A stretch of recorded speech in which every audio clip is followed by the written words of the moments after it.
Enforcement of prostitution leads to a CP charge in Tennessee. This is ICAC Unpacked. Norman Michaelation, May 10th, 2024. This is an incredible case out of Tennessee. This is T's story. T is a 50-something-year-old man. Happened in 2017. He was lonely, depressed, suffering from PTSD, and drug-addled with high on pot and ecstasy when he decided he would access Backpage.com and get himself a prostitute. Never got a prostitute before, had no idea how to get a prostitute, and selected somebody who was age 18, and the person answered the phone, and they had a nice long conversation, but at various times he recalls that it was punctuated, I should say at one time, with age 16 and then later age 14. But they were talking about lots of things, and he immediately called them on that and said, well, wait a minute, you need to be 18 to be on Backpage.com. Apparently he wasn't that addled.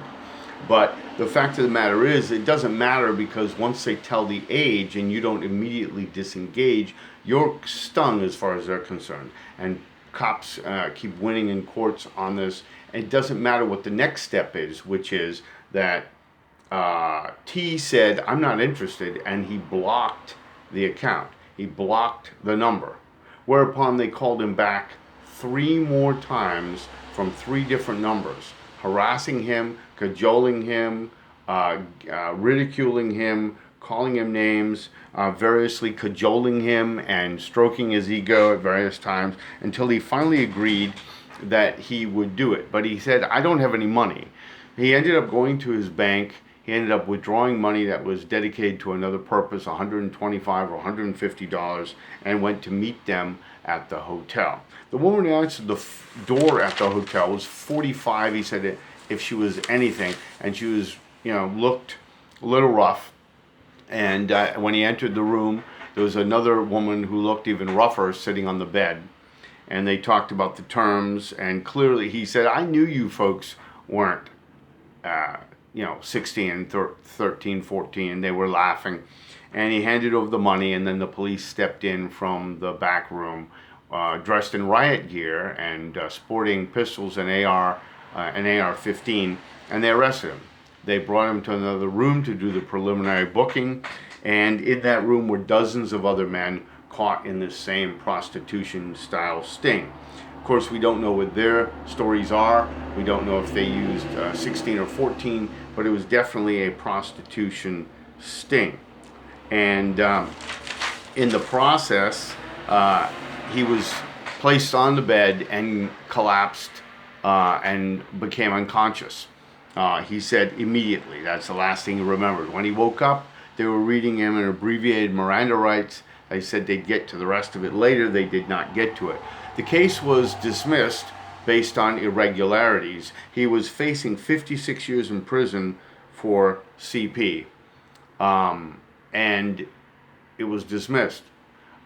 Too many irregularities, too many things that one couldn't explain. And when his phone was in evidence, the only thing on there was one ambiguous picture. Sometime later, T went to another attorney to have his case looked at. The attorney said, you were charged with solicitation to commit aggravated statutory rape? He says, that's not even a Tennessee statute. They went to the DA, and the DA said, oh yeah, if you don't like it, too bad.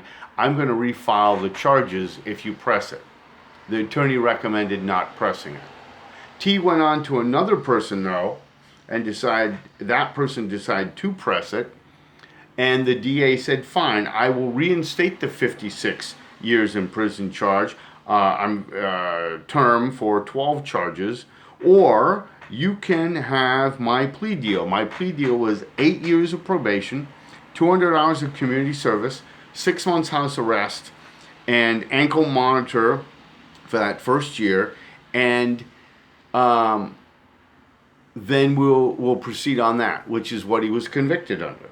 He was convicted under a later charge, which I've had here. I don't exactly know where it was, but basically simple prostitution, I believe it was.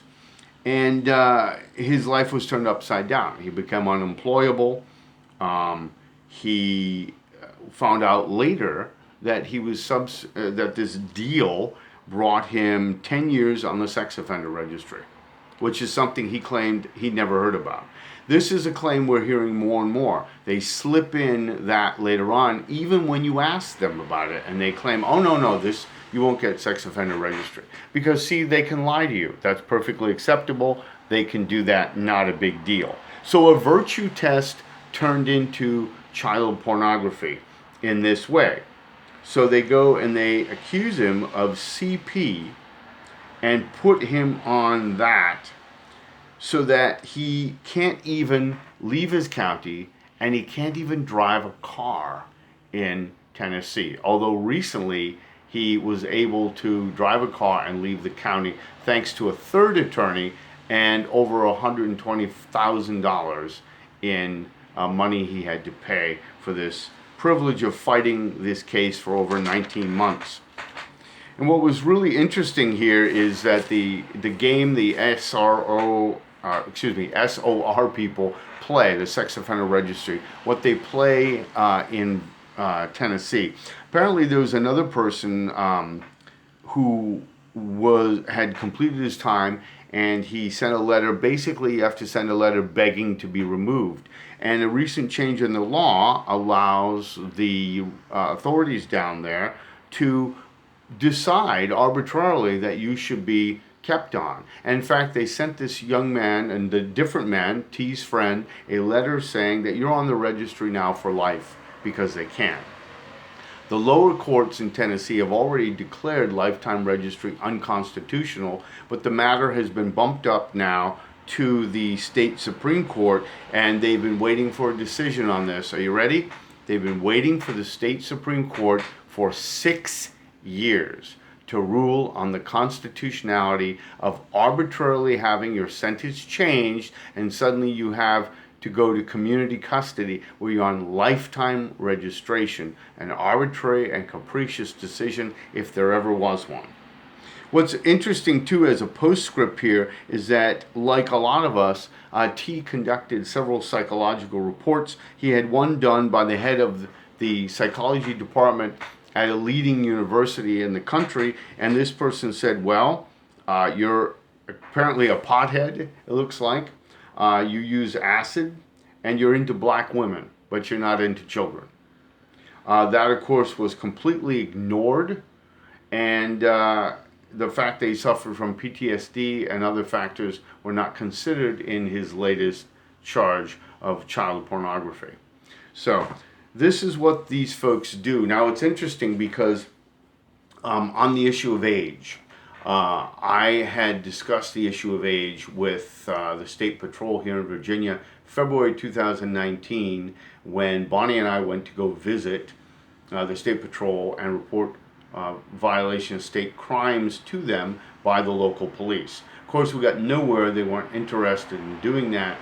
And as I told my story, the special agent sat back in his chair and said very little, and he popped up and he said, wait a minute, let me see if I get this right. You were told the age at one point and you went to meet the person. I said, yes, that's true. And he said, oh, well, you're guilty. I said, really? Well, let me give you a scenario. You said, sir, that you have to leave here shortly to go pick up your child at school. Isn't that right? Take her to a basketball game? He said, yeah, that's right. I said, well, let me give you a for instance here. You pick up your friend, and she's there with 3 of her girlfriends, and they ask to go to the mall. You're not taking them to the game, you're taking them to the mall. So on the way there, you drop them off at the mall, but one girl decides she doesn't want to go to the mall. She lives in your neighborhood, so you take her home. En route home, you have a nice, friendly conversation, and as much as teenagers would do, and you drop her off. 3 days later, her dad shows up, pounding on your door, demanding to know why you were talking dirty to his daughter, and you put your hand on her knee. And I said, you're guilty, right? He said, well, no, not necessarily. I said, well, what? I said, you had her in your car, she was trapped in there, you were talking dirty to her because her father said so. So you must be guilty, right? And he said, well, no. And he thought about it. And he said, well, I kind of see your point. I said, just because they say it and you acknowledge that you knew it didn't mean that you did anything. Okay? You can know an age, but there's a whole host of us who deal with children, or in my case, dealt with children a long time and never ever cross that line. So why are they allowed to go through these virtue tests, hanging out on there, taking advantage of people's addictions or their issues or their problems, while claiming that they're interested in public safety? Why? That's a good question that nobody has answered. They keep putting the onus on the burden on the person who is caught, not on the police. And I'll remind you again, a study by the Washington Post recently at the end of March, which went from 2005 through 2022, indicated that the police had been molesting girls 13 to 15 on average twice a month, every month for 17 years. That's 2 assaults minimum, 2 girls certainly, every single month for 17 years.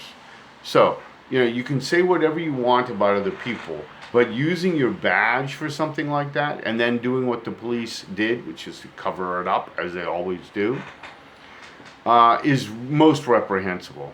So I want you to think about that. Hit me up with comments, subscribe, I would appreciate it. For now, this is Norman Michael Ation and ICAC Unpacked.